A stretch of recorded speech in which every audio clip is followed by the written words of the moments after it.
Nigeria's GDP rose by 3.98% in the third quarter of this year, driven by stronger agricultural and industrial growth. This comes in as the country continues to grapple with rising insecurity as a fresh wave of kidnappings and bandit attacks intensify.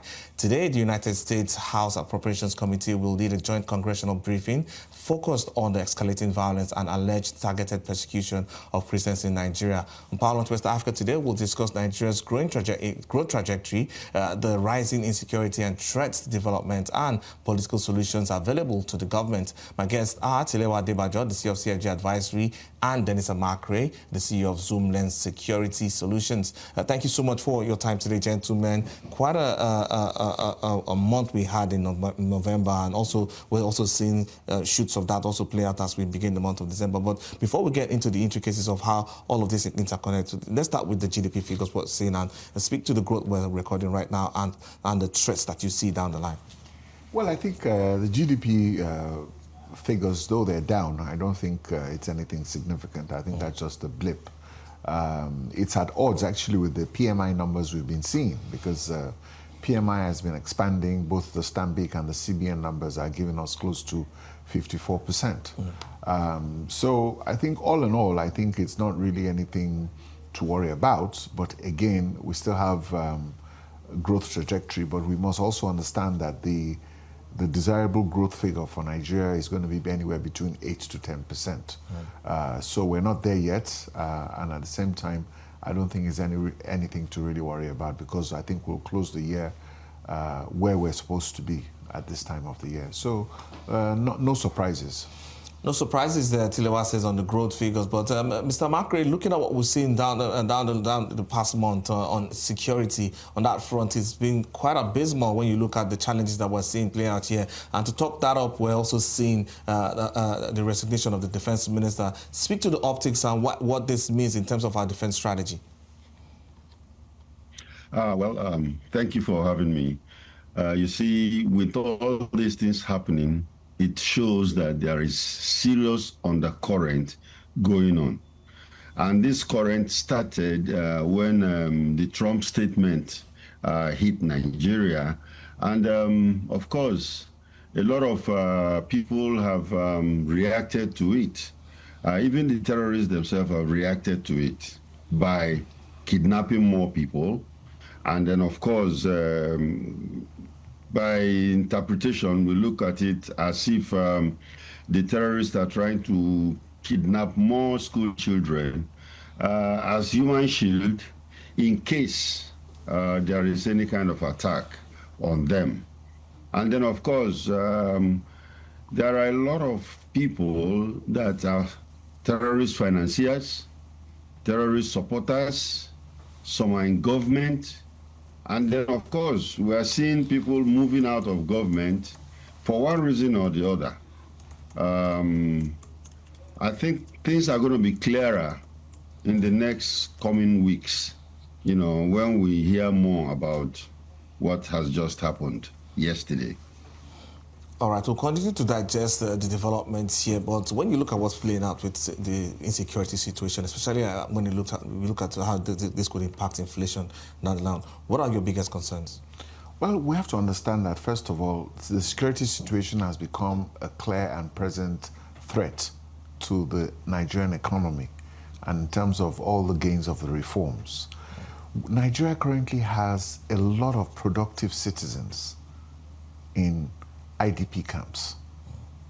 Now, those citizens normally would be out there going about their day-to-day lives, and it so happens that most of all these citizens in IDP camps are normally productive farmers. So a significant amount of our farmers in the bread baskets are in IDP camps and cannot go to their farms. So what you find out is the fact that the challenges we're having with inflation in Nigeria is particularly exaggerated with food inflation. And that's the reason why. Because our normally productive people are not being deployed to do what they do best. And that's how they earn their livelihood. So I think there's definitely a correlation between food inflation and the security crisis. Then you talk about the transportation infrastructure. The bandits are on the streets. They're intercepting the produce. and diverting it to other areas. So there are critical challenges, especially when it comes to food inflation. The next thing you see is that of perception. While you might see that Nigeria has done very well with our foreign portfolio investments, which has crossed the 20 billion mark, with a record high from the 16 billion in 2019, the issues around foreign direct investments is something we still have not resolved. Foreign and direct investments are still at an all-time low, and the whole security situation is really affecting this perception. So it's important that we resolve this. Not only do we help get our economy back on track, especially concerns our food security, but again, we need to put security under control so that we can have a good perception that will attract the foreign direct investments that will grow this economy. Talking about getting the economy back on track, like Tilewa rightly said, Mr. Macri, when you look at the approach of the northern governors coming together to pledge 1 billion monthly to try and solve this challenge, and also, you know, clamoring for things like state police, and also asking for a suspension of mining activities for 6 months. Help us appreciate how you're interpreting this coming together of the northern governors, first on the one hand, and also some of the solutions that they're looking to implement. Thank you very much. I'm happy that the northern governors are coming together. You know, we have had this problem, and many governors, in fact, you know that most of the problem are supposed to be state problems, but they've left it for the federal government, and the federal government has been handling it, you know, on its own.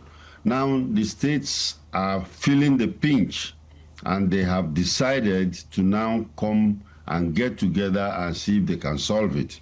Now the coming of the northern governors, I think, is going to help greatly, because number one, illegal mining. These minings go on in their states.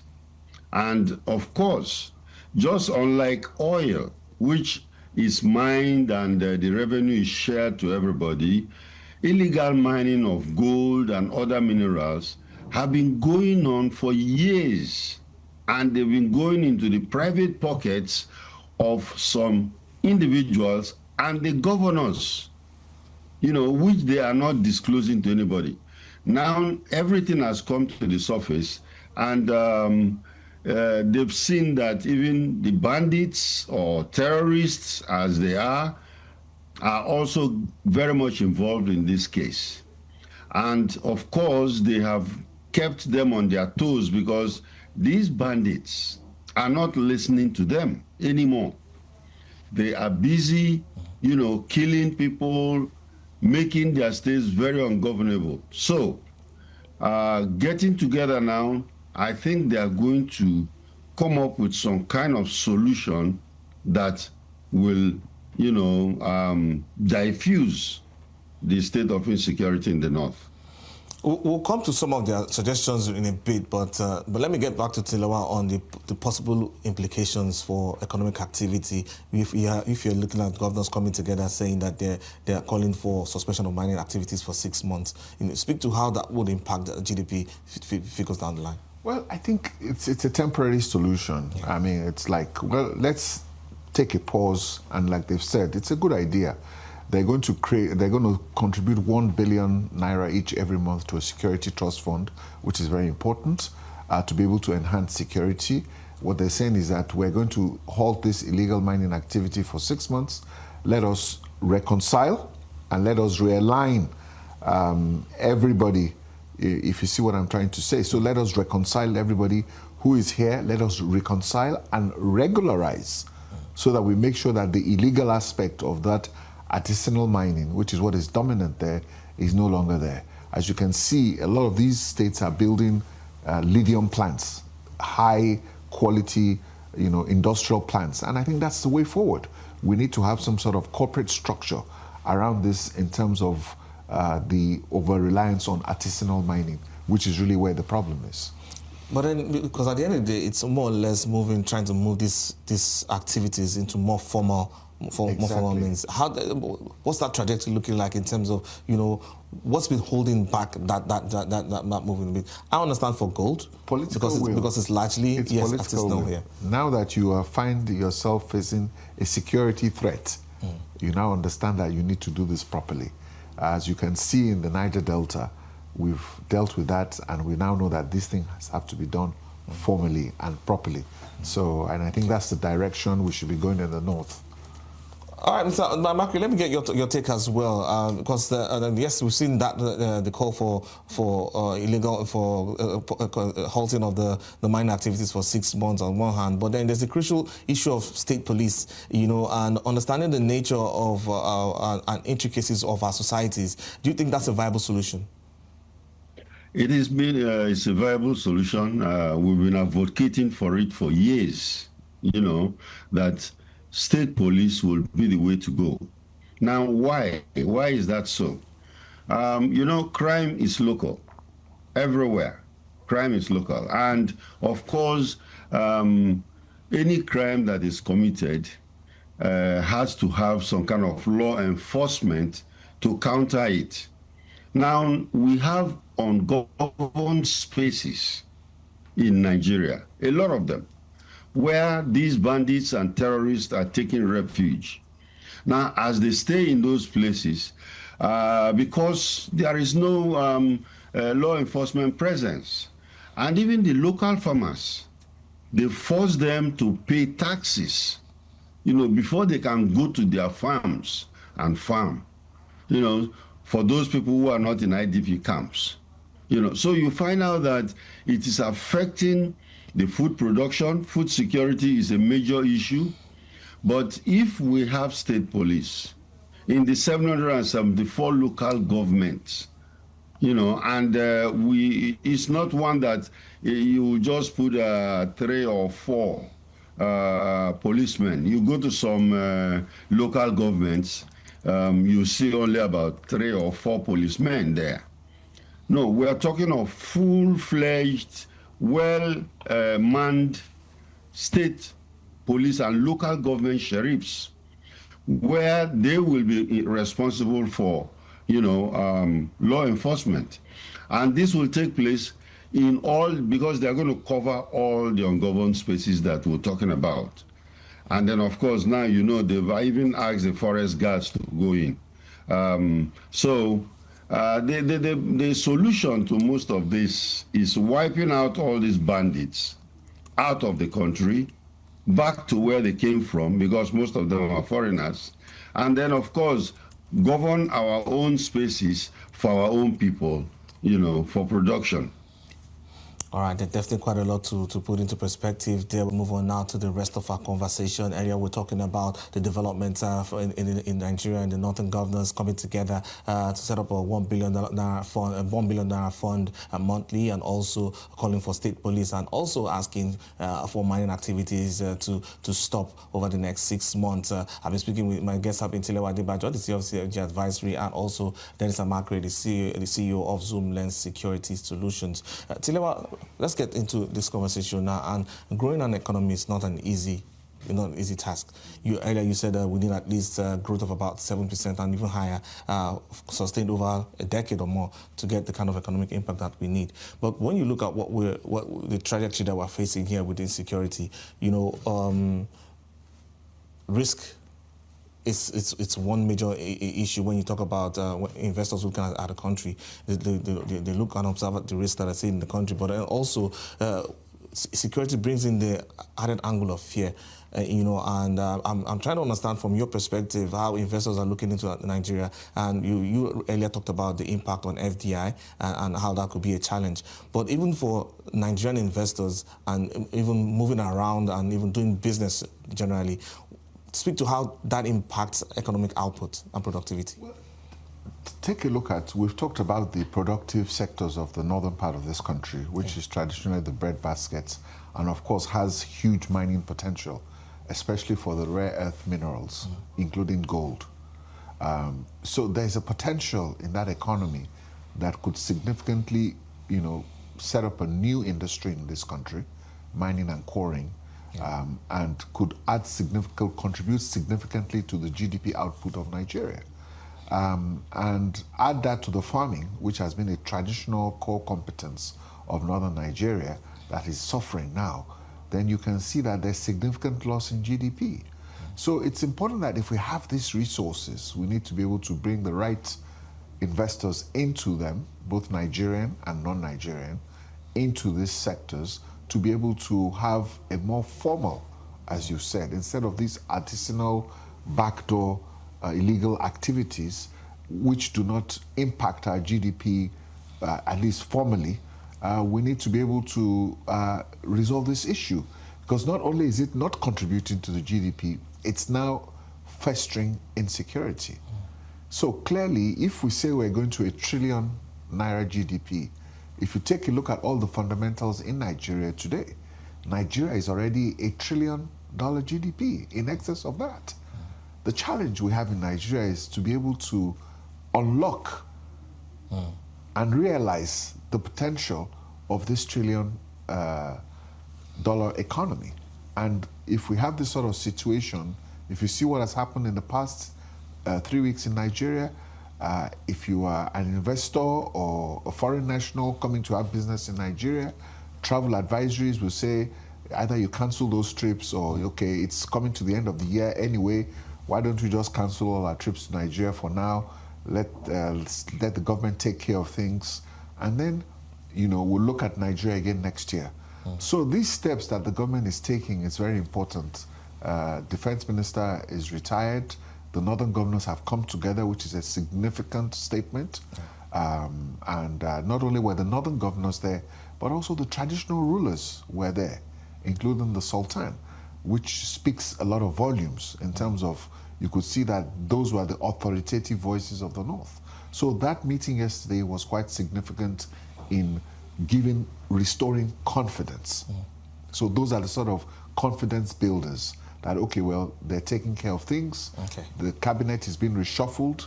The defense minister has resigned. A new person is coming in. Nigeria has now set up a joint commission with the US, headed by the National Security Advisor, to engage the United States. So a lot of all these things are being done. Ambassadors have been appointed. So a lot of these things that we see now are the confidence builders that will restore confidence to the international community to now see that Nigeria is taking this very seriously. Talking about the international community, Mr. Amakri, yes, we understand that the congressional briefing is going to happen today. You know, for Nigeria, what sort of outcomes can we expect from there, and how should the government try to even engage further in such instances? I think the initial contact has been made. And of course, the engagement is yielding fruits. Right now, the United States itself is very, very, fortunately, has tried to do one or two things we're not going to discuss here. But I think that is a good sign, coming out. And then, of course, in the Congress, a lot of people have seen it that the initial narrative was not correct. It was not that they were killing Christians, although a lot of Christians were being killed. But the culprit there are the terrorists. And I think they've now looked at it in a way that they are going to help Nigeria in dealing with these terrorists. And I think that one is on the way. For reputational risk, I think the government itself has done a lot of things. They've, like Tilewa has mentioned there, a lot of things had happened.